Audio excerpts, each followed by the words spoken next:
Had Mr. Sherwood forgotten to tell her that a new alienist was coming? However, their eyes had locked multiple times since she entered the room, yet he hadn't uttered a word. Ena had never met an alienist who stayed silent when being stared at, except for those who had been hopelessly defeated by Candela's total lack of interest in them. But this person hadn't done therapy with Candela yet, so Ena knew this person was definitely not an alienist. Maybe he was the parent of an inmate, Ena thought. But if he was, where was his child? Did he lose his child like Ena had lost Candela on the way to the infirmary? No, not everyone loses a child like you. It didn't look like he was looking for anyone, though, so Ena concluded that this person wasn't the parent of an inmate either. That left only one possibility. He must be a new inmate. I don't think so. The poor guy must have come to the children's ward by mistake, thinking it was the adult ward.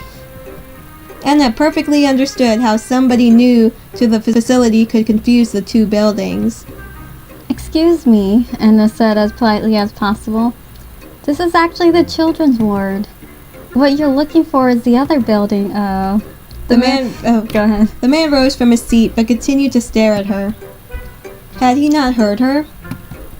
She prepared to repeat herself when the man replied. No, I'm not looking for the adult ward. He wasn't looking for the adult ward? Look at her face, like, had I made a mistake? Ena was now even more confused. She had previously come to the conclusion that this person was a new inmate, but if he wasn't looking for the adult ward, then what could he have been searching for? If he was a new inmate and he had indeed been looking for the children's ward?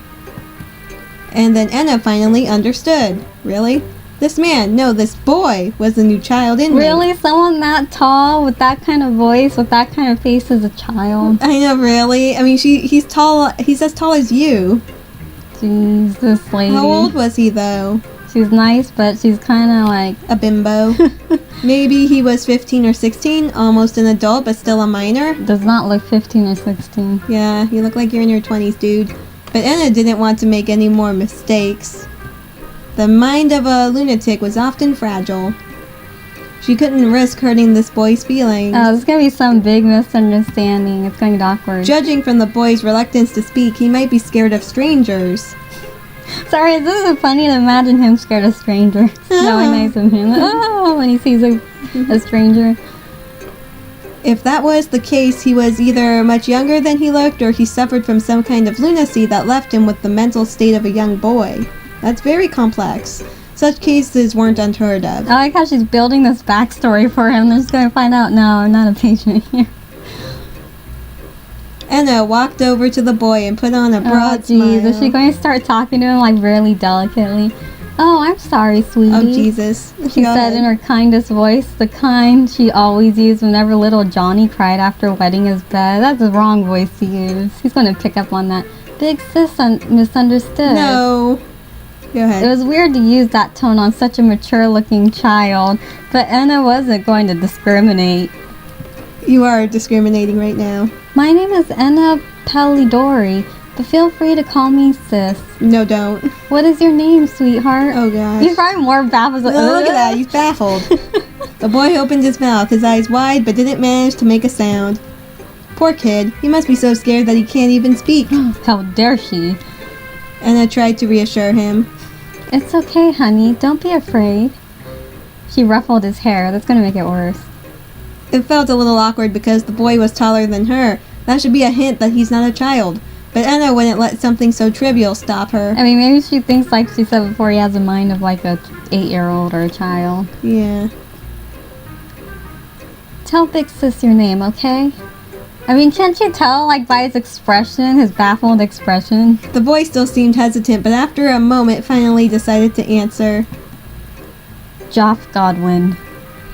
She got his name! 1 point for Ena! Oh, right! I got his name! I feel like Candela should just be here to cheer for her. Draw pictures in the background. That's a good boy. Of that expression? I would love to see her draw that expression. This is so awkward. Now, Joff, sweetie, while we wait for an alienist, let's play together, okay? No. He's like, Literally he is. Little Joff stammered. Now he's a little Joff because she's going to narrate. Go ahead. It's okay, sweetie. No need to be afraid. He is afraid of you. Tell Big Sis what you'd like to play. What if he thought she was a patient here? That'd be funny. That would be funny. He's like, I'm going outside, Joff declared, walking toward the front door. Well, wait, where are you going? He just said outside. Restroom, the boy answered without looking at her. Oh, Ena chuckled. It's okay. You didn't have to be embarrassed about that. He's embarrassed about something else. The restroom isn't that way. Come, Big Sis will take you. Oh, have you learned to go TV by yourself? That's so... I'm so sorry, Joff Godwin. This is so funny because he's so serious and composed, and all of a sudden she's coming, he's like, hey there, little boy, you don't know how to go to the bathroom? Ena still wasn't sure about Joff's actual and mental age. Yikes. They're the same. His actual and mental age sync up. No, don't. I guess I could help you with... No, don't. He's like, bye, I'm out of here. Get out of here. No need. Little Joff fled the house before Ena could finish speaking. He's like, use your manly voice, Joff. He can walk really fast. He wants to get away from you. Come to think of it, how did he get here? Who opened the gate for him? Aidan, Woolfe, and Professor Poe had walked around the madhouse and arrived at something that looked like a construction site a short distance from the back of the house. Jeez, I hope for Joff's sake they don't ever find out about that whole misunderstanding. Oh yeah, I know. Aidan was just about to comment on it when the professor pointed at a group of children and said, "Hey, what are those kids doing?" The girl on the ground grimaced as she slowly rubbed her chest. Surrounding her were 5 boys, and Aidan could clearly tell that one of them had just cast a spell, earth magic to be exact. He felt a shiver crawl up his spine. I forgot, did Aidan know how to use magic in the first one? I don't think he did, right? I don't think so. His heart might have skipped a beat during all of that, but not the kind that teenage boys experience when seeing pretty girls. Like how he explains it like that. It's not that kind. It's a little different kind. The girl muttered something under her breath, but Aidan couldn't make out what she said. A boy who seemed to be the leader of the group snarled at her. Oh, who's that, the boy? It's Poop Face. Oh, it's the bully? Yeah. Huh? Did you say something? The girl didn't answer, but instead glared at the boy who cast the spell. The boy obviously didn't like that glare. Oh, what are you looking at? A weakling with no magic like you should learn to show some respect. The girl got up. She took a fighting stance that Aidan had never seen before.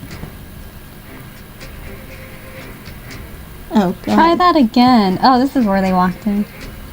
Huh? I said, try that again. Huh. As you wish. Aidan sensed a surge in the boy's magic power. The girl seemed just as ready to fight, but something was wrong. He couldn't feel any magic from the girl. The boy unleashed his magic. Aidan's heart skipped another beat when he saw a lump of stone materialize above the girl. His head throbbed. He couldn't bear to watch. Then he heard a small thud from the rock hitting the ground. The girl was standing where the boy had been, her hands now holding onto one of the boy's wrists. Yeah, I like her. She had managed to get the boy off his feet and into the air, forcing him to somersault in the air before slamming him face first into the ground with a loud crash and even louder scream. Oh, what was that? Aidan thought out loud. Was it wind magic? How else could the girl send the boy flying through the air like that? But he hadn't sensed wind magic or anything for that matter from the girl. The leader boy's face contorted with a mix of disbelief, fear, and fury. DFF. What was that? Oh, that's the boy, right? The little boy. Oh, the one on the ground? No, this guy. Oh, Is yeah. that guy? Well, What was that? I thought you couldn't use magic. That would be funny if he's saying that and his mouth is in the ground. I can't, the girl said calmly. You won't get away with this. The boy readied his own magic. He thrust his right hand forward and Aidan could sense water magic well before the spell was cast. But the girl closed in, moved sideways, rotated her body, and... Ooh, I like these. I like how this is Nice. presented. Nice paneling. Dragoon. Achievement unlocked. Oh, we're on chapter 3. Yay. Wrist twist. That sounds like a fighting move, yeah. move or something. What was that? I thought you couldn't use magic. I can't. You won't get away with this. Drake pulls his right hand back in a gesture that I've discovered is one of the ways a magician can prepare their spells. Oh, this is her perspective, I'm assuming? Yeah. I guess I'll narrate. Oh, go ahead. If I were a magician, the first thing I'd do would be to get rid of those stupid gestures. Here, let's make it really obvious to your opponent when and how you're going to attack. Yeah, it seems like a great plan. After this, Drake will thrust his hand forward, which will shoot whatever magic projectile he is going to summon. That means the time for me to step in is now. As I predicted, Drake shoots out his magic water, as it turns out, but I'm already out of the way. I've moved sideways, rotated my body outward by pivoting on my left foot, and grabbed his wrist with my left hand. I don't stop moving. While using the momentum from my rotation to spin Drake around, I lower my body and push his hand down, knocking him off balance.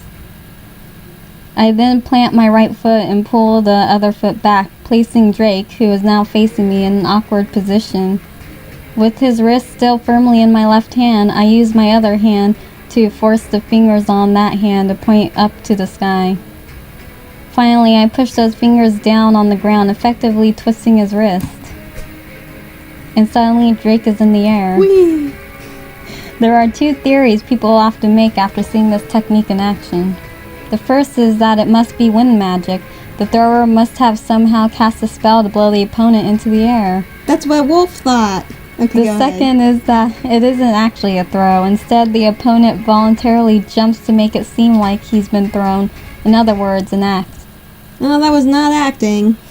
While the first theory is completely wrong, the second one has some truth to it. Drake did jump. I'm not nearly strong enough to throw him, especially just by grabbing his hand, but thankfully this isn't a technique that relies on strength. The reason he jumped is because of two things. The first is the twist. Pain is an interesting thing. It's the way your body alerts you to harmful situations. If Drake hadn't jumped, he would have broken his wrist. The pain triggered the body's reflexes, though Drake may not have realized that until he was at least in the air. Knowing him, though, it probably wasn't until he was writhing on the ground. He's slow to pick things up like that. The second reason is the momentum. Having been spun around and put in an off-balance position, he had already been set up to jump. The pain was just the catalyst. Magic is a great weapon, but it has a crucial weakness. It has to come out of the caster's hand. That's not to say it's an easy explainable weakness. Even if you manage to get close enough to punch a magician in the face, he can still aim a hand at you and fry you to a crisp with the small fire as he falls to the ground.